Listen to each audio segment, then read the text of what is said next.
Hello बच्चों, मैं राजकुमार जायसवाल आपके अपने YouTube चैनल राज केमिकल साइंस पर स्वागत करता हूं। बच्चों, आज का जो टॉपिक लिया गया है वो कक्षा 12 के रसायन विज्ञान के चौथे चैप्टर रसायन बलगतिकी यानी केमिकल काइनेटिक्स से इम्पॉर्टेंट प्रश्न लिए गए हैं। और ये वे प्रश्न हैं जो बोर्ड एग्ज़ाम 2023 में जिनके पूछे जाने की संभावना 100% है, जिसमें आप लोगों को बहुविकल्पी प्रश्न से लेकर विस्तृत उत्तरीय प्रश्न तक बताया जाएगा। और इसमें जो न्यूमेरिकल आते हैं वो भी न्यूमेरिकल आप लोगों को बताए जाएंगे। देखो बच्चों, आप लोगों का तो पेपर निश्चित है कि 24 मार्च से होगा। बोर्ड एग्ज़ाम 2023 का जो शेड्यूल है वो लगभग 24 मार्च से निश्चित है कि जो परीक्षा होगी वो 24 मार्च से होगी। इसमें अभी भी जो लोग तैयारी नहीं कर रहे हैं, जो लोग सो रहे हैं, वो लोग भी जग जाएं अब, क्योंकि अब बहुत ज़्यादा पढ़ने के लिए समय नहीं है। अब इसमें आप लोग क्या करेंगे, एक निश्चित टाइम टेबल बनाइए कि हमको फिजिक्स कितना देर पढ़ना है, केमिस्ट्री कितना पढ़ना है, मैथ कितना पढ़ना है, इंग्लिश कितना पढ़ना है, हिंदी कितना पढ़ना है, या जो लोग बायोलॉजी लिए हैं वो बायोलॉजी कितना देर पढ़ेंगे। एक निश्चित टाइम टेबल बनाइए और उस टाइम टेबल का रोज़ पालन कीजिए, जिससे आप लोगों को 2023 में अच्छे मार्क्स आ सकें। इसमें अब हम आप लोगों को ऐसे ऐसे क्वेश्चन बताएंगे जो क्वेश्चन बोर्ड एग्ज़ाम में 101% आने की जिनकी संभावना है। सबसे पहले बहुविकल्पी प्रश्न लिया गया है। देखते हैं बहुविकल्पी प्रश्न क्या है। इसमें दिया है पहला प्रश्न क्या, शून्य कोट की अभिक्रिया के लिए निम्न में से कौन सा सूत्र सही है। तो अभिक्रिया की कोटि, शून्य कोट की अभिक्रिया, प्रथम कोट की अभिक्रिया, द्वितीय, तृतीय या आभासी कोट की अभिक्रिया इतने प्रकार से होती है। तो इसमें आप लोगों को बताना है कि शून्य कोट की अभिक्रिया के लिए कौन सा सूत्र सही है। तो ये टी हाफ जो होता है अर्ध आई होता है, और जो ए होता है ये सांद्रता में परिवर्तन होता है, यानी सांद्रता होता है। तो शून्य कोट की अभिक्रिया जो होती है वो अभिक्रिया की जो दर होती है वो अभिकारक के सांद्रता पर निर्भर नहीं करती, और अभिकारक के जब सांद्रता पर निर्भर नहीं करेगी तो सांद्रता में परिवर्तन नहीं होगा, और सांद्रता में परिवर्तन नहीं होगा तो क्या आएगा, जीरो। यानी इसमें कौन सा विकल्प सही है आप लोगों का, ये चौथा वाला टी हाफ इक्वल टू ए की पावर 0। फिर अगला प्रश्न है, प्रथम कोट की अभिक्रिया के लिए वेग स्थिरांक के का समीकरण है। प्रथम कोट की अभिक्रिया के लिए वेग स्थिरांक को किससे प्रदर्शित किया गया है, के से। तो प्रथम कोट की अभिक्रिया के लिए जो व्यंजक प्राप्त होता है वो क्या है। तो इसमें 4 विकल्प दिए हैं, के बराबर 2.303 अपान टी log बेस 10 ए अपान ए माइनस एक्स। यहाँ पर के बराबर तो 4 किसी में होता ही नहीं है। फिर यहाँ 2.303 अपान टी स्क्वायर किसी में नहीं होता है। फिर के बराबर 10 यानी 10 अपान टी ये किसी में नहीं होता है। यानी कौन सा विकल्प आपका सही है, पहला वाला।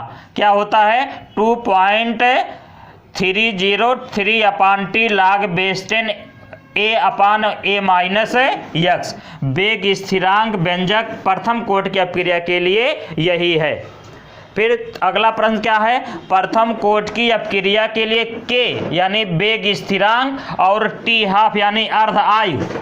प्रथम कोट की अभिक्रिया के लिए वेग स्थिरांक तथा अर्ध आयु में संबंध, इसका विकल्प क्या सा है। ये ऐसे प्रश्न है जो बोर्ड एग्जाम में जरूर पूछे जाते हैं, और हम 101% की गारंटी लेते हैं। अगर आप इन विकल्प वाले प्रश्नों को हल कर लेते हैं, रट लेते हैं, तो आपको जो विकल्प वाला प्रश्न आएगा उसमें पूरे के पूरे नंबर आपको मिल जाएंगे, एक भी विकल्प गलत होने की संभावना नहीं रहेगी। इससे पहले अगर आप प्रश्न बताएं, आप लोग यदि अगर चैनल को पहली बार देख रहे हो तो प्लीज़ वीडियो को लाइक कर दिए, हमारे चैनल को सब्सक्राइब करिए और बेल आइकन को दबाइए, जिससे प्रत्येक वीडियो आप लोगों तक पहुंचता रहे। बच्चों, ये जो वीडियो हम शुरू किए हैं इसमें आपको पहले चैप्टर यानी ठोस अवस्था से लेकर और सेकंड पार्ट का जो जैव अणु है, लास्ट जैव अणु है, वहां तक का प्रत्येक चैप्टर का इंपॉर्टेंट क्वेश्चन आप लोगों को ये 15 दिसंबर तक हर हाल में मिल जाएगा। 15 दिसंबर तक प्रत्येक क्वेश्चन का इंपॉर्टेंट प्रश्न जो बोर्ड एग्जाम में पूछे जाने की जिनकी संभावना है आप लोगों को मिल जाएगा, जिससे आप लोग अच्छे से तैयारी करके बोर्ड एग्जाम में 90 नंबर से अधिक नंबर केमिस्ट्री में ला सकें। इसी प्रकार आप लोगों को बायोलॉजी का भी मिल जाएगा। लेकिन इसके लिए आपको एक मेहनत करना पड़ेगा कि रोज़ हमारे चैनल पे आकर वीडियो को रोज़ 20 मिनट 25 मिनट देखना पड़ेगा। इसके लिए आप चैनल पे तभी रोज़ आ सकते हैं जब हम चैनल को सब्सक्राइब किए रहेंगे। तो कृपया करके चैनल को आप लोग सब्सक्राइब कर लीजिए। अगला प्रश्न क्या है? प्रथम कोट की अपक्रिया के लिए वेग स्थिरांक व्यंजक और अर्ध आयु में संबंध। तो यहाँ पर क्या सूत्र होता है? पहला ही विकल्प सही है, के बराबर 0.693 अपान टी हाफ, यानी ये विकल्प सही है और बाकिया सब गलत। फिर अगला क्वेश्चन क्या है? चौथा, प्रथम कोट की अपक्रिया में अर्ध भाग के पूर्ण होने में लगा समय। यानी प्रथम कोट की अपक्रिया है, इसमें जो अभिकारक है उसकी सांद्रता आधा परिवर्तित हो गई है, यानी सांद्रता पहले 1 था तो अब कितना रह गया है? 0.5। वही कह रहा है कि प्रथम कोट की अपक्रिया में अर्ध भाग के पूर्ण होने में लगा समय किस पर निर्भर करता है? उसकी प्रारंभिक सांद्रता पर निर्भर करता है। उसकी प्रारंभिक सांद्रता के व्युत्क्रमानुपाती होता है, ये गलत है। उसकी प्रारंभिक सांद्रता पर निर्भर नहीं करता है, सांद्रता पर निर्भर करता है। उसकी प्रारंभिक सांद्रता के वर्गमूल तो इसमें किसी में आया नहीं, यानी ये भी क्या है? गलत। तो जो प्रथम कोट की अपक्रिया का अर्धभाग है पूर्ण होने पर लगे समय के किस पे निर्भर करता है? उसकी प्रारंभिक सांद्रता के, उसके प्रारंभिक सांद्रता के। इस प्रकार 4 के चारों इंपॉर्टेंट बहुविकल्पीय प्रश्न हो गए हैं जो बोर्ड एग्जाम में आएंगे। अगला प्रश्न है, प्रथम कोट की एक अपक्रिया में 50 सेकंड में पदार्थ की सांद्रता प्रारंभिक सांद्रता की आधी रह जाती है। सांद्रता की कितनी रह जाती है? आधी रह जाती है। तो इसके लिए वेग स्थिरांक की गणना कीजिए। तो इसमें टी हाफ, जब सांद्रता आधी रह गई तो समय भी कितना हो गया? टी हाफ हो गया। तो टी हाफ बराबर कितना दे दिया है? 50।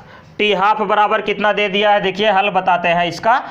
दूसरे क्वेश्चन का हल है, टी हाफ बराबर दे दिया है कितना? 50 और 50 सेकंड दे दिया और कुछ नहीं दिया। तो वेग स्थिरांक के का मान ज्ञात करना है। के का मान क्या करना है? ज्ञात करना है। तो हम प्रथम कोट, देखिए यहाँ पर लिखा गया है, प्रथम कोट की अपक्रिया के लिए के और टी हाफ में संबंध का सूत्र क्या है? के बराबर 693.693 अपान टी हाफ। तो इसका जब कैलकुलेशन करेंगे 0.693 अपान 50, फिर इसका जब कैलकुलेशन 693 अपान ये, इसको हम लिख सकते हैं इतना, फिर 5 गुणे 10। फिर इसको जब हल करेंगे तो ये पॉइंट को यहाँ ले जाएंगे, जिसका हो जाएगा 693 गुणे 10 घाते, देखो जब यहाँ जाएगा तो -1 आएगा और ये 10 वाला भी ऊपर चला जाएगा तो कितना हो सकता है? -2 अपान 5। अब हल करो, 5 का नम 5, 1 6 19, 5 तिहाई 15। देखिए 5 का नम 5 1 6, 1 यहाँ गया, पॉइंट लगकर कितना हो गया? 19 हो गया। तो 5 तिहाई 15, 4 19 43, 5 अट्ठे 40। 2 ही अंक तक निकालते हैं 10⁻²। ये हो गया सेकंड इनवर्स। क्या हो गया? Second inverse. इस प्रकार प्रथम कोट की अपक्रिया के लिए जो वेग स्थिरांक का मान आया वो कितना आ गया? 1.38 × 10⁻²। प्रथम कोट की अपक्रिया के वेग स्थिरांक के लिए व्यंजक ज्ञात कीजिए। तो कैसे है देख लीजिए, लिखेंगे क्या? प्रथम कोट की अपक्रिया के लिए, प्रथम कोट की अभिक्रिया के लिए, प्रथम कोट की अभिक्रिया के लिए क्या निकलता है? प्रथम कोट की अभिक्रिया के लिए के बराबर सूत्र होता है 2.303/T log बेस 10 A/A-x, जहाँ के क्या है? वेग स्थिरांक, टी क्या है? समय, ए क्या है? प्रारंभिक सांद्रता और यक्स क्या है? सांद्रता में परिवर्तन। अब यहाँ से क्या करेंगे? जब प्रथम कोट की अपक्रिया के वेग स्थिरांक के सांद्रता में परिवर्तन होता है और जब सांद्रता में परिवर्तन होगा तो समय भी क्या हो जाएगा? परिवर्तित। यदि समय लिखेंगे क्या? यदि समय t प्रारंभिक समय का, यदि समय t प्रारंभिक समय का आधा हो, प्रारंभिक समय का क्या हो जाए? आधा। और प्रारंभिक समय का जब आधा होगा तो t के स्थान पे t इक्वल टू क्या लिखा जाएगा? t half. और सांद्रता में तब परिवर्तन, तब सांद्रता में परिवर्तन क्या होगा? x बराबर a का क्या हो जाएगा? यानी जो सांद्रता है x के स्थान क्या लिखा जाएगा? प्रारंभिक सांद्रता का आधा, यानी a/2 कहता है। तब समीकरण 1 से समीकरण 1 क्या कहता है? k बराबर 2.303/T के स्थान पे t half log base 10 A/A-x के स्थान पे क्या लिखेंगे? a/2। अब इसी को हल करो। 2.303/T half log base 10। अब देख लीजिए यहाँ क्या करेगा? यहाँ 2 से मल्टीप्लाई करेगा तो 2a हो गया और 2 फिर ऊपर चला जाएगा तो ये हो जाएगा 2a/2a-a। फिर 2.303/T हाफ log बेस 10। फिर उसके बाद यहाँ से 2a में से a गए, a आया और a से a क्या हो जाएगा? कट जाएगा ये। अब 2t हाफ हो गया। अब यहाँ पर log बेस 10 2, यानी log 2 का मान कितना होता है? log 2 का मान होता है कितना? 0.301, यानी 3010, 0.3010। अब फिर के बराबर, अब यहाँ से जब इसका ये मल्टीप्लाई होगा तो इसमें मल्टीप्लाई करो, कितना आएगा? मल्टीप्लाई करोगे तो आएगा 0.693/T हाफ, यानी के बराबर ये आ गया। के बराबर आ गया कितना? 0.693/T half. प्रथम कोट की अपक्रिया के लिए वेग स्थिरांक व्यंजक आ गया। के बराबर होता है 0.693/T हाफ।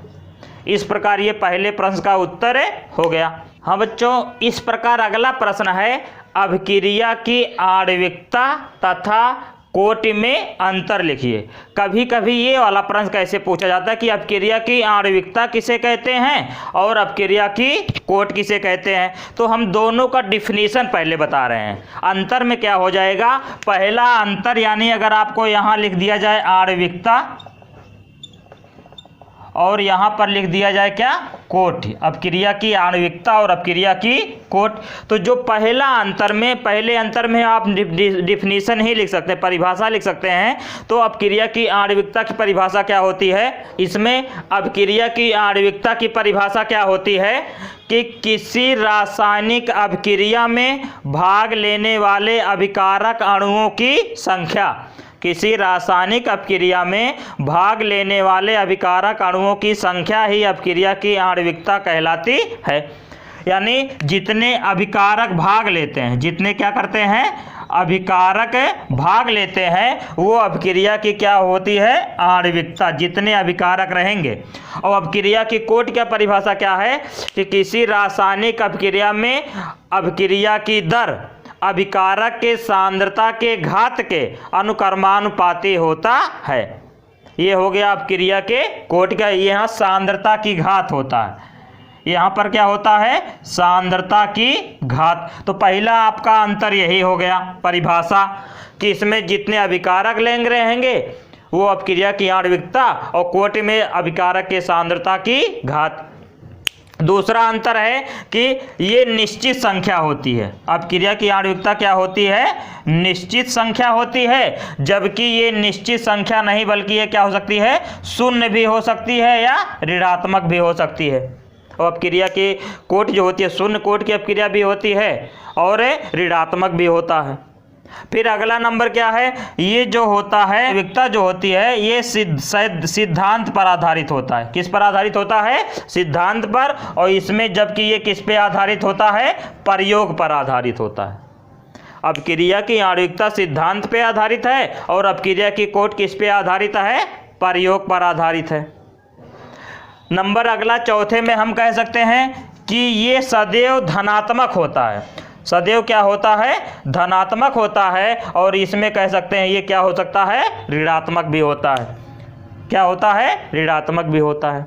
इस प्रकार चार अंतर है। चारों अंतर हम फिर से बता दे रहे हैं। पहला अंतर परिभाषा हो जाएगा कि किसी रासायनिक अपक्रिया में भाग लेने वाले अभिकारक अणुओं की संख्या ही अपक्रिया की आणविकता कहलाती है। और कोटि में किसी रासायनिक अपक्रिया में अपक्रिया की दर अभिकारक के सांद्रता के अनुक्रमानुपाती होता है। ये कोटि हो जाएगा। अभिकारक की आणविकता निश्चित होती है जबकि अपक्रिया की कोटि शून्य होती है। अपक्रिया की आणविकता सैद्धांतिक होती है और अपक्रिया की कोटि प्रयोगात्मक होता है। अपक्रिया की कोटि जो होती है वो सदैव धनात्मक अपक्रिया की आणविकता सदैव धनात्मक होती है जबकि अपक्रिया की कोटि क्या होती है, ऋणात्मक भी होती है। इस प्रकार अगला प्रश्न है। अगला प्रश्न बताने से पहले आप लोग प्लीज़ चैनल को सब्सक्राइब कर दीजिए भाई। अगर आप लोग अभी तक चैनल को सब्सक्राइब नहीं किए हैं तो पहले चैनल को सब्सक्राइब करिए, फिर अगला क्वेश्चन बताते हैं। आप लोग वीडियो देखते देखते उसी में विलुप्त हो जाते हैं और सब्सक्राइब करना भूल जाते हैं। चलिए देखते हैं अगला प्रश्न क्या है। आभासी एका आणुक अपक्रिया को उदाहरण द्वारा समझाइए। आभासी एका अणुक अपक्रिया को किसे बताना है, उदाहरण द्वारा। यानी आभासी कोट की भी अपक्रिया होती है। और अभी अपक्रिया के कोट का परिभाषा बताए कि किसी रासायनिक अपक्रिया में अपक्रिया की दर अभिकारक के सांद्रता के घात के समानुपाती होता है। तो आभासी एका अणुक अपक्रिया की कोट किसे कहते हैं, तो इसमें क्या होता है, जिस अणु में, जिस अपक्रिया में अभिकारक के साथ जल उपस्थित रहेगा वो कहलाएगा आभासी कोट की अपक्रिया। और यदि एक अभिकारक होता है और उसके साथ जल उपस्थित होता है तो उसे कहा जाएगा आभासी एका अणुक अपक्रिया। ठीक, जैसे हम ले लें, यहाँ पर ले लें NaCl। क्या ले लें, NaCl और इसके साथ जल लिख दें। क्या लिख दिए, जल लिख दिए। तो देख लो यहाँ अभिकारक की संख्या कितनी है, 1। और जल कोई सांद्र होता है, जल उदासीन होता है। जल क्या होता है, उदासीन, और इसकी सांद्रता ली नहीं जाती। तो ये कौन सी कोट की अपक्रिया हो गई, आभासी। यहाँ पर क्या, जब नमक का जल अपघटन करते हैं तो क्या बनता है, NaOH और H2O। NaOH और H2O बनता है। और ले लो जैसे एस्टर ले लो, एस्टर CH3 COOCH3, इसका जल अपघटन कराओ। अब देख लो यहाँ अभिकारक की संख्या कितनी है, 1। तो जब इसका जल अपघटन कराएंगे तो इसकी सांद्रता ली नहीं जाएगी। तो यहाँ पर क्या बन जाएगा, यहाँ पर बन जाएगा CH3 COOH और CH3OH, यानी एस्टिक अम्ल बन जाएगा और मेथिल एल्कोहल। ये किस प्रकार बनता है ये आगे के वीडियो में आप लोगों को बताया जाएगा। इस प्रकार केमिकल काइनेटिक्स यानी रासायनिक बलगतिकी से जितने इंपॉर्टेंट प्रश्न पूछे जाते हैं उसका आप लोगों को इस वीडियो में हल करवा दिया गया है। अब इसमें कुछ न्यूमेरिकल भी आते हैं कभी कभी, तो न्यूमेरिकल का अगर आप लोगों को वीडियो चाहिए तो कमेंट बॉक्स में कमेंट करके हमको बताएंगे तो हम आप लोगों को वीडियो प्रोवाइड कर देंगे। पूरा वीडियो देखने के लिए धन्यवाद। जय हिंद।